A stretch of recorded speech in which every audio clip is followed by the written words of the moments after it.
Right, breaking చూస్తున్నాం. ఏపీలో single use plastic పై నిషేధం ఉందని, క్షేత్రస్థాయిలో అది సరిగ్గా అమలు జరగడం లేదని AP deputy CM Pawan Kalyan అన్నారు.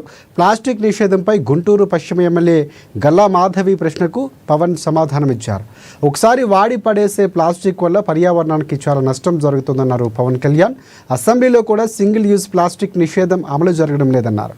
ప్లాస్టిక్ను కూడా నిషేధించాలి, కానీ చాలామంది ఉపాధి కోల్పోతారని కూడా ఆలోచిస్తున్నాం. డిగ్రేడబుల్ ప్లాస్టిక్ ఏర్పాటు చేయాలని సూచిస్తున్నామని కూడా పవన్ చెప్పారు. అలాగే ప్లాస్టిక్ నిషేధంపై రాష్ట్ర వ్యాప్తంగా ప్రజలకు అవగాహన కల్పిస్తామని కూడా ఆయన స్పష్టం చేశారు.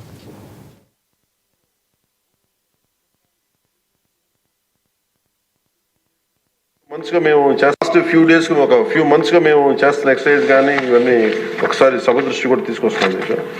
ఉదాహరణకి మీరు ఫ్లెక్సీస్ ఎందుకు ప్రభుత్వం తరపు నుంచి అన్ని చేయగలుగుతున్నాం, కానీ దీంట్లో పౌరులు ఒక బలమైన భాగస్వామ్యం తీసుకోకపోతే మటుకు ఇది ముందుకు తీసుకెళ్ళడం చాలా అది మనం ఎంతసేపు ఆదేశాలు ఇస్తున్నాం, కానీ కింద దాకా ఎందుకు ఆ పొల్యూషన్ సింగిల్ యూజ్ ప్లాస్టిక్ ఎందుకు వాడలేకపోయి ఎందుకు దాన్ని ఇంప్లిమెంట్ చేయలేకపోతున్నటానికి ఇది మనందరికి కూడా ఒకసారి ముఖ్యంగా పొలిటికల్ పార్టీస్ కానీ ఈ ఫ్లెక్సీస్ వల్ల ఏం జరుగుతుందంటే అధ్యక్ష, ఇది ఒక ప్లాస్టిక్ మన అందరి దైనందిన అంటే డే టు డే జీవితంలో చాలా అంతర్భాగం అయిపోయింది.